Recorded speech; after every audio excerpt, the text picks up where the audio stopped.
2023 కర్కాటక రాశి వారి జాతకం ప్రకారం రానున్న రోజుల్లో ఎలా ఉండబోతోంది?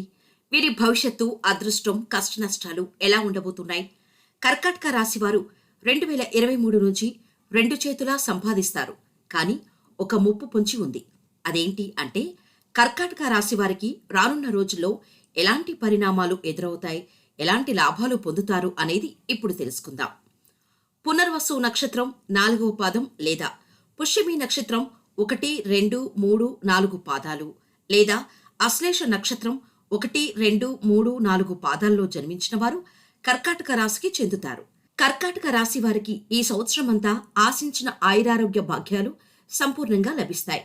గురువు కర్కాటక రాశి వారికి విశేష కీర్తి ప్రతిష్టలను, ప్రభుత్వ సన్మానాలను ఏర్పరుస్తారు. గురువు కర్కాటక రాశి వారికి రాజకీయ రంగం వారికి రాజా సమాన హోదా లభిస్తాయి. గ్రంథ రచనల పట్ల ఆసక్తి ఉన్నవారికి ఈ సంవత్సరం చక్కటి అనుకూలత ఏర్పడుతుంది. నూతన భూ లేదా గృహ సంపాదనను ఏర్పరచుకోగలను అనే కోరిక ఈ సంవత్సరం ఫలిస్తోంది. స్వధర్మం పట్ల, ఆచార వ్యవహారాల పట్ల ప్రీతి కలిగి పుణ్యకార్యాలు చేస్తారు. వారసత్వ సంపదకు సంబంధించిన వారు వివాదాలు ఊహించని రీతిలో సులువుగా పరిష్కారమవుతాయి. మీ శ్రమకు తగిన గుర్తింపు, ఆశించిన ఫలితం లభిస్తాయి. ఆర్థిక రుణాలు తీరుతాయి. కర్కాటక రాశి వారికి ఈ సంవత్సరంలో ఏలినాటి శని దశ లేదు. ఆర్థిక విషయాల్లో సంతోషంగా ఉండవచ్చు. ఉద్యోగ సంబంధిత విషయాల్లో కొద్దిగా ఒడిదొడుకులు ఉన్నప్పటికీ వాటిని అధిగమించి మంచి పేరు తెచ్చుకునే విధంగా నడుచుకుంటారు. కొన్ని సందర్భాలలో పరిస్థితికి అనుగుణంగా వ్యవహరించడం చాలా శ్రేయస్కరం. కుటుంబ సమస్యల్లో కొన్ని సమస్యలు ఉండవచ్చు. కొన్ని సమయాల్లో అనవసరమైన ఆలోచనలు చేయడం మానుకోవాలి. బంధువులు, స్నేహితుల విషయాల్లో ముందు జాగ్రత్త వహించడం మంచిది. పోటీ పరీక్షల్లో ఉన్నత ప్రతిభను కనబరుచుతారు. విద్యారంగంలో అనుకూల ఫలితాలు ఉండవచ్చు. స్టేషనరీ వ్యాపారాలు ఉన్నవారికి సానుకూల ప్రభావం కనపడుతుంది. వృత్తి ఉద్యోగాల్లో కొంత మానసిక ఆందోళన ఉన్నప్పటికీ సానుకూల స్వభావంతో అధిగమించగలుగుతారు. క్రీడారంగంలో మంచి ప్రతీక కనబరుస్తారు. ఎదుటివారిని అతిగా నమ్మటం మంచిది కాకపోవచ్చు. వివాహం వంటి కార్యక్రమాల్లో కొంత జాప్యం జరగవచ్చు.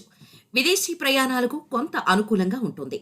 నూతన ఉద్యోగాలు, వృత్తి పట్ల సానుకూలత ఉన్నాయి. అవినీతిపరమైన వ్యవహారాలకు దూరంగా ఉండటం మంచిది అని నిర్ణయించుకుంటారు. వ్యాపార సంస్థలకు సానుకూలంగా ఉంటుంది.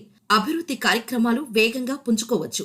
జీవిత భాగస్వామితో మంచి ప్రవర్తన, ఆభరణాలు కొనుగోలు వంటి శుభ సూచనలు ఉన్నాయి. భాగ్యస్థానంలో గురు, రాజ్యస్థానంలో రాహు వల్ల విశేష లాభాలు ఉన్నాయి. స్థిరాస్తి వృద్ధి చెందుతుంది. ఇంట్లో శుభకార్యాలు జరుగుతాయి. ఆనందంగా ఉంటారు. శని, కేతువు వల్ల మధ్యలో ఆటంకాలు ఎదురవుతాయి. తలపెట్టిన పనులు పూర్తి చేసేందుకు కష్టపడతారు. మొండి బాకీలు అతి కష్టం మీద వసూలవుతాయి. ఖర్చుల విషయంలో ఆచితూచి వ్యవహరించండి. సన్నిహితుల సలహాలు, సూచనలు పాటిస్తే మీకు అంతా మంచి జరుగుతుంది. సంతానం విషయంలో సంతోషంగా ఉంటారు. అవివాహితులకు వివాహయోగం, వాహనయోగం, వస్త్రప్రాప్తి ఉన్నాయి. ఆరోగ్య సమస్యలు వెంటాడినా వైద్య సేవలతో కుదుట పడతారు. నిరుద్యోగులకు ఉద్యోగం దొరుకుతుంది. అధికారులకు పదోన్నతి ఉంటుంది. విద్యార్థులు పోటీ పరీక్షల్లో సక్సెస్ అవుతారు. ప్రైవేటు సంస్థల ఉద్యోగాలు మారే అవకాశం ఉంది. ఇక నెలల వారీగా చూసుకుంటే జనవరి పరిస్థితులు ఎలా ఉన్నా 15వ తేదీ వరకు బాగా ధైర్యంగా ఉంటారు. ఆ తర్వాత చిన్న అధైర్య లక్షణాలు బయటపడతాయి. ఇతరులను నమ్మి ఏ పని చేయవద్దు. కుటుంబ సభ్యులకు చెప్పకుండా ఏ పని చేయవద్దు. ఎవరికి ఏ విధమైన హామీలు ఇవ్వవద్దు. కొత్త రుణాలు చేయవద్దు. ఫిబ్రవరి బంధుమిత్రుల రాకపోకలు అధికంగా ఉంటాయి. ఏ పని మీద దృష్టి సారించలేరు. భోజన వస్త్రధారణ విషయంలో మీ కోరికలకు తగిన విధంగా ఉంటాయి. ఉద్యోగ భద్రతపై తెలియని భయం ఉంటుంది. మార్చ్ కోర్టు గొడవలు ఉన్నవారు చాలా విచిత్ర సమస్యలను ఎదుర్కొంటారు. గత ధన సమస్య ఎదురవుతుంది. భాగస్వామ్య విషయాలు చాలా చికాకు కలిగించే విధంగా ఉంటాయి. అందరితోనూ విభేదాలు ఉంటాయి. వాహన అసౌకర్యం చాలా ఎక్కువగా ఉంటుంది. ఆరోగ్య పరిరక్షణ చాలా అవసరం. ఏప్రిల్ ద్వితీయార్థంలో శని పూజ, శాంతి చేయించండి. ప్రతి పని ఆలస్యంగా పూర్తవుతుంది. కోపం నియంత్రించుకోవాలి. ఆరోగ్యం పట్ల జాగ్రత్తలు అవసరం. ఆదాయ వ్యయాలకు పొంతన ఉండదు. ప్రతి విషయంలోనూ సమయపాలన చేయలేని స్థితి ఉంటుంది. రుణ చికాకులు ఉంటాయి. మే బహు జాగ్రత్తగా ఉండవలసిన కాలం. ఆర్థిక వ్యవహారాలు సక్రమంగా జరగవు. ఈ నెల ద్వితీయార్థం అనుకూలం అయినందున కార్యక్రమాలు అస్తవ్యస్తంగా నడుస్తాయి. ఉద్యోగులకు తోటివారి సహకారం బలంగా ఉంటుంది. ఆర్థికంగా నెలాఖరులో కుటుంబ విషయాలు అనుకూలంగా ఉంటాయి. జూన్ సరైన సమయానికి అన్నవస్త్రాలు కూడా సమకూరని స్థితి ఉంటుంది. ప్రతి విషయంలోనూ శ్రమ ఎక్కువ. వ్యవహార భయం వెంబడిస్తోంది. బంధుమిత్రుల రాకపోకలు అధికమవుతాయి. సంఘంలో మర్యాదలు ఎక్కువ అవుతాయి. ధనం వెసులుబాటు బాగుంటుంది. విద్యార్థులకు, రైతులకు అనుకూలత తక్కువ. జులై చక్కటి కాలం. అష్టమ శని, సప్తమ శని ఉన్న కుజ గురు శక్తుల అనుకూలత వల్ల పనులు చక్కగా పూర్తవుతాయి. చివర్లో చికాకులు ఎదురైనా పనులు వేగంగా, సానుకూలంగా పూర్తవుతాయి.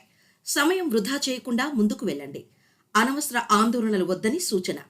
ఆగస్టు మనశ్శాంతిగా ఉంటారు. కోరికలకు తగినట్టుగా ప్రవర్తించుకునే కాలం.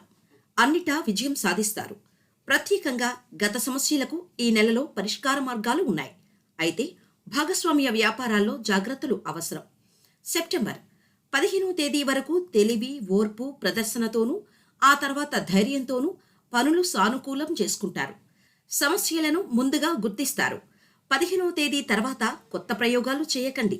వృత్తి విషయాల్లో కింది వారి సహకారం సరిగ్గా ఉండదు, కానీ అధికారులు సహకరిస్తారు.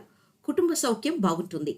అక్టోబర్ అవకాశం, కోరిక ఉంటే స్థానచలన ప్రయత్నాలు ఈ నెలలో చేయండి.